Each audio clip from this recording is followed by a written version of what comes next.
Sebelumnya, perkenalkan, kami dari kelompok 10 IAT 3B yang terdiri dari 3 anggota. Anggota pertama yakni Husnul Wahidah Ghazali dengan NIM 222-119-54. Kemudian anggota kedua yaitu Fikri Amna Zain dengan NIM 222-119-38. Kemudian anggota terakhir yakni Fairuza Mufida dengan NIM 222-119-32. Baiklah, selanjutnya tema materi pembahasan kali ini yaitu Mubahamat dan Gharib dalam Al-Quran. Memasuki materi yang pertama yaitu definisi dan penjelasan al-mubhamat. Kata al-mubhamat berasal juga dari kata abhama yang bermakna samar-samar. Artinya suatu lafaz yang maknanya tidak jelas, sehingga untuk memahaminya diperlukan dalil lain. Adapun menurut istilah memiliki makna yaitu semua lafaz yang termaktub dalam Al-Quran tanpa menyebutkan sesuatu yang spesifik atau sesuatu yang dikenal, baik dari manusia maupun lainnya.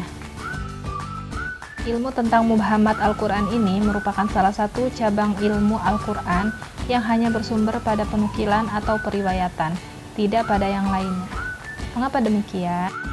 Ini karena dalam Islam, penafsiran dan pemahaman terhadap Al-Quran itu tidak hanya bersumber pada teks, tetapi juga pemahaman yang diteruskan melalui sanad atau jaringan perawi yang dapat dihubungkan kepada sumber aslinya yaitu Rasulullah SAW. Materi yang kedua yaitu definisi dan penjelasan gharib. Istilah gharib berasal dari bahasa Arab. Menurut Ibrahim Mustafa, ia merupakan isim sifat dari kata ghoroba yaghribu yang artinya ghamudo, sulit, dan khofiya, samar. Gharib secara lugawi bermakna jauh atau sesuatu yang bukan dari suatu kaum. Gharib Al-Quran ialah semua lafal dalam Al-Quran yang dianggap asing atau sulit dipahami oleh bangsa Arab, khususnya para sahabat yang mereka mengetahui turunnya Al-Quran. Menurut istilah ulama Qurra, gharib merupakan sesuatu yang perlu penjelasan khusus, dikarenakan samarnya pembahasan baik dari segi huruf, lafal, arti, maupun pemahaman yang terdapat dalam Al-Quran. Materi selanjutnya yaitu urgensi mempelajari mubhamat dan gharib Al-Quran. Pentingnya mempelajari ilmu mubhamat dan gharib Al-Quran ini adalah untuk para penafsir dan santri maupun muslim lainnya sebagai acuan untuk menafsirkan lafaz-lafaz yang sulit.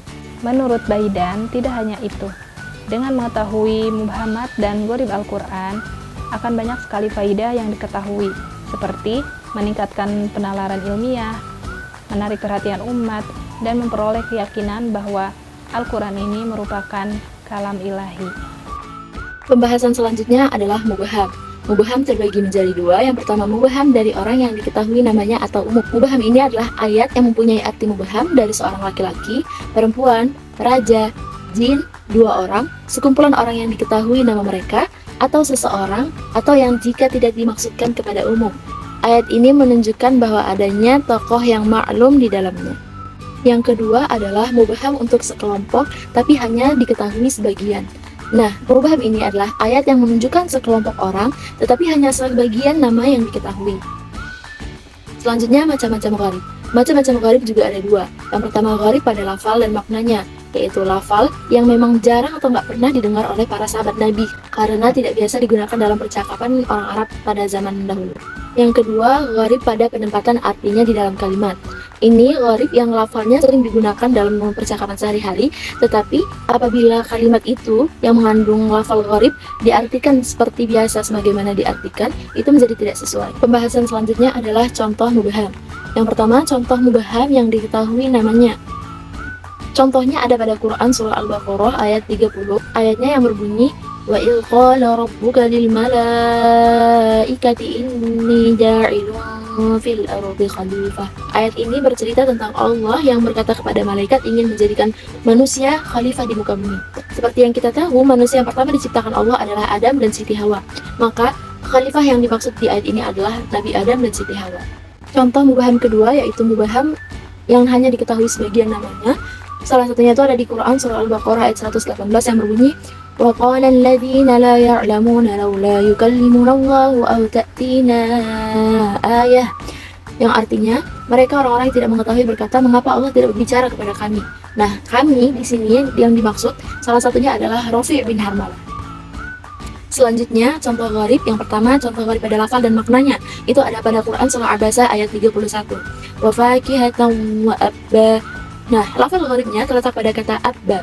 Kata abba, para sahabat Nabi dahulu bingung apa makna dari abba ini. Karena kata abba bisa jadi ada pada perbendaharaan kata-kata orang zaman dahulu. Sehingga ketika zaman Nabi sudah tidak populer lagi digunakan.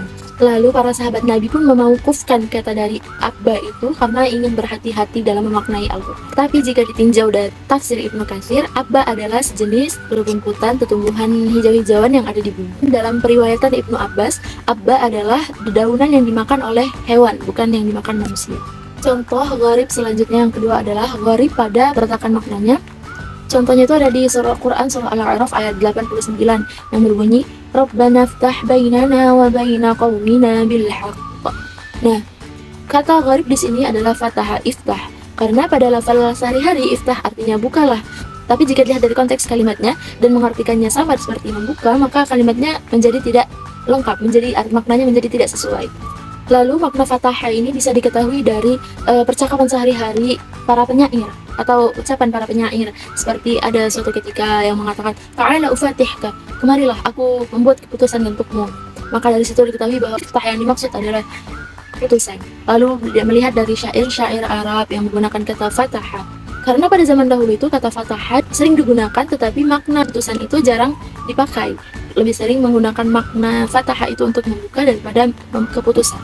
Sekian sekiranya dari saya. Baiklah, selanjutnya kesimpulan pembahasan dari materi kali ini yakni definisi mubhamat adalah semua lafaz yang termaktub dalam Al-Quran tanpa menyebutkannya secara spesifik atau sesuatu yang dikenal baik dari manusia maupun selainnya.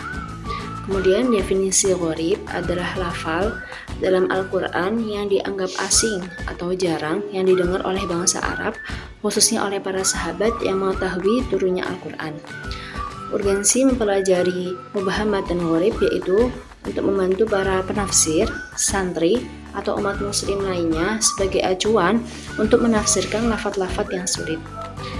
Berikutnya, macam-macam mubham dibagi menjadi dua, yaitu mubham dari orang yang diketahui namanya atau umum. Kemudian yang kedua yaitu mubham untuk sekelompok namun hanya diketahui sebagian. Macam-macam gharib dibagi menjadi dua, yakni yang pertama gharib pada lafal dan maknanya, yang kedua gharib pada penempatan lafal. Demikian pembahasan materi dari kami. Sekian dan terima kasih.